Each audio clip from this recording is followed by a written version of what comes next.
their money doing those emails. That's the thing. That's the part you don't see is, and it doesn't even show up on the DVDs. Is but we get into some crazy situations. I mean, I've almost caught fire playing Vader. But we set Kenny Baker on fire in Labyrinth. Yeah. Mm-hmm, yeah, and it's you fall off of things, you bang into stuff. It's crazy. But you do it because when you're done, it's movie magic, and that's the cool part. None of us do this strictly for the money. Well, he's got his millions, so I don't worry about that. Winnebago. Yeah, it's Winnebago.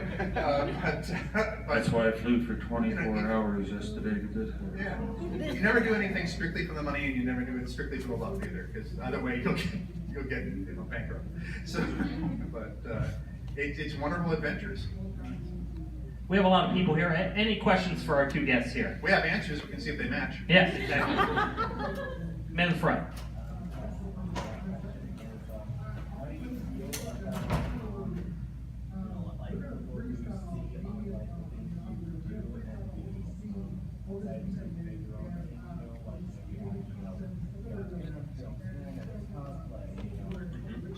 So how do we feel about the fan films and the cosplay and everything like that? That's based on the things that we've worked on and everything. Personally, I love it. I absolutely love it. Some of my dearest friends I met because I was at a convention and they were doing a cosplay there, and I as an actor, I've always appreciated costumes. I've had a lot of costumers tell me that they love to make costumes for me to wear in a film or TV show or something like that because I wear them well, and it's because I have a love and a passion for that. I got the role. I always tell people I was at the right place at the right time at the right height. Because you're 6'5". I'm That's 6'5". That's what it says. Yes, You guy height. that's right. And in the costume, I'm 7'1". So, but I was already working for LucasArts at the time. I was a visual effects supervisor and senior artist at LucasArts. But in 1994, I was sitting at my desk, minding my own business, doing my job, and my phone rings. And it was the head of public relations, and who was upstairs from me. And she didn't even bother to say hello. She just goes, "Hey Andrew, how tall are you?" I'm 6'5". Why do you ask? She was about 5'1", so I just figured she wanted something down off the shelf. I told her how tall I was, and she goes, "Do you have any acting experience?" And when you talk to somebody on the phone, you can't see their face, but you can hear a smile in their voice. I could hear that smile, and I'm going, okay, there's something going on here with this. And I said, yeah. At that point, I had about 20 years of theater and film and TV and commercials and everything. And I told her that. And then she says, "Can you breathe for me?" I mean, yes, I know exactly. And the wheels are spinning in my head trying to figure this out, and then I'm going, okay, how tall are you? Do you have any acting experience? It's a Lucas company. Can you breathe for me? And I leaned into the phone and I went, like that. All right, Sue, what's going on here? And she explained to me that they were actually looking for somebody to play Vader for a meet and greet, for a charity event for Big Brothers Big Sisters of America. She already knew I had a background in acting. She knew all this stuff was a setup. And so it was for Big Brothers Big Sisters of America at the Marin County Fair. They were going to have a night where, before the fair opened, the kids could come and meet Darth Vader and have their photo taken with him. So this is long before the 501st and all of that sort of thing. So they grabbed me from in-house to do this. And I did this one thing, and I tried on the costume that fit, and we did this event, and I thought, oh my gosh, that's a once-in-a-lifetime opportunity. That's never going to happen again. I just thank God I had a chance to do it. But then they called me back for something else. And they called me back for the LucasArts games. They called me back for the special edition. They called me back for commercials and TV shows and appearances, and I eventually ended up playing Vader for 12 years. 70 times. My wife made me keep count after a while. Can you tell if there's a picture of Vader, if it's you or if it's somebody else? Absolutely. What happened? And which is funny because people will bring me things of Vader and want me to sign them. I go, no, that's not me. I'll say that's Hayden Christensen, that's David Prowse, that's Bob Anderson, or whoever. I can tell because one, I know what I look like when I'm standing around. You know, it's like you can put the costume on me, or I know which one's me because of the body language, things like that. I also know what my costume looked like. There was various costumes that I wore that were. I mean, originally I wore David Prowse's original costume from the films, but then they like Indiana Jones says, it belongs in a museum, and so they took that away from us piece by piece, and then eventually I wore one that was created for me by Don Bees and his wife Anna. Don worked in the model shop at ILM for many years, and so I knew what that costume looked like. I knew what I looked like in it, but yeah, so I can tell when it's me. I gotcha. Let's pivot to both you guys' first jobs in the industry. Tim, I read online that at the University of New York, you were doing marionette puppetry, and we're making $15 a show.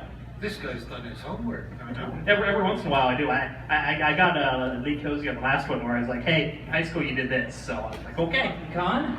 How many of you in here have been to StocktonCon before? Raise your hands. Wow. Thank you for coming back. We really appreciate it. We're glad you're out here every year, and it's an annual event. Right here to my right, we have C. Andrew Nelson, the man who has been in the Darth Vader suit, as they say on the internet, more than anyone else. That's what they tell me. Yes. Yes. And then master puppeteer, Admiral Akbar and some other things. Tim Rose to my right as well. A few other things, yes. So, we'll start it off with Howard the Duck, as we were talking with Tim. This is actually his first time back in Northern California since, he was a part of Howard the Duck in 1986. So it's been a few years. Andrew over here, also a very small part in Howard the Duck. Yes. So I will let them tell about their experiences with Howard the Duck. So Andrew, Oh, you're going to sacrifice me first. I'm going to Okay. sacrifice you. On what, obviously that was a little earlier in your career. Yes, it was. And talk about being your role in Howard the Duck. Howard the Duck was Or really, let's explain what Howard the Duck was for. I think Sure. a few of these people may have not been born yet. Quite a few of the people that Yeah. have been born here. Yeah, Howard the Duck was a very popular Marvel comic that was turned into a not quite as popular movie.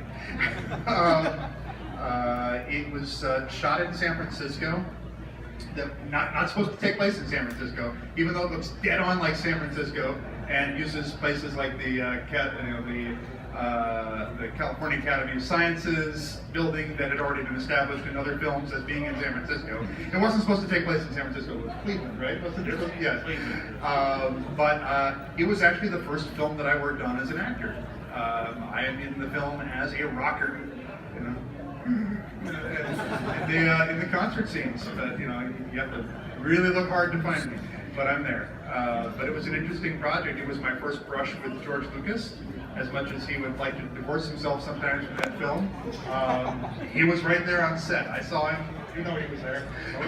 So, but it was an interesting thing, and it was definitely one of those situations. There's a phrase in the film business called "hurry up and wait," which means it seems like everybody's in a tizzy that they want to get stuff done right away, but you end up waiting and waiting and waiting. And I did a lot of hurry up and wait on that film. So.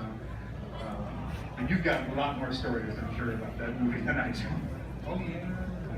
And Tim, obviously being the master puppeteer, that was you came late to that project. To actually with the Howard the Duck character, but talk about a little bit about that character and how it worked. I mean, animatronics was how maybe explain how animatronics works, and then we kind of talk about Howard the Duck and that character. When he says I came late to the project, he wasn't wrong there. They had been working on the duck for 7 months, and with 1 month to go, they still didn't actually have any working puppet to shoot on the film. Now, what amazed me when I got there, basically, George and Jim Henson were quite good friends, and George went to Jim and said, "We're having a lot of trouble here, and we need some help." And so Jim loaned me and a Polish guy, Tajnowski, out to come over and just sort of, what do you call it? We come in there and just sort of see what's going on and then try and sort things out in a very quick break. The stories behind it could fill an entire book. Like, for example, the person who was actually building the duck was Rick Baker's wife, Elaine, but they had split up at this point. Now, when I was working on Greystoke before that, I was trying to sort out a problem on Greystoke, and I ended up upsetting Rick Baker by saying something to his wife while we were driving her home one night, that she then said to her husband, and the next day I was fired off the movie. Now, I come out to sort out the things on how it could done, and with 1 month to go, 4 weeks, I walk into a situation where the entire workshop crew had been hired by Elaine Baker. And the week after I got there, the production decided that Tad and I were competent enough and had taken over well enough that they proceeded to fire Elaine Baker. Now, she was convinced that I held resentment against her and I got her fired, which hadn't happened. But I then got 40 people in the workshop who all thought I had done this to work with. Now, what amazed me about Howard was that he was, and the reason I wanted to do the movie so badly, he was the leading man. He was the leading man of the film, yet he was a puppet. Now, this hadn't been done before, so this was, because that's what I do. I make puppets, and that's what I do. This was one of the most exciting chances I had to prove what I was able to do. So I'm working with a crew that doesn't want to work with me, who wants to make sure that I fail. In spite of the fact that there was only 4 weeks to go and we didn't have a working duck, the production just trundled on. Now, if the leading man had been Sean Connery or somebody, the first day of filming would have never even been assigned unless we knew that that man was signed, sealed, and delivered. But for some reason, because it was a puppet, oh, the puppet will be there, they always are.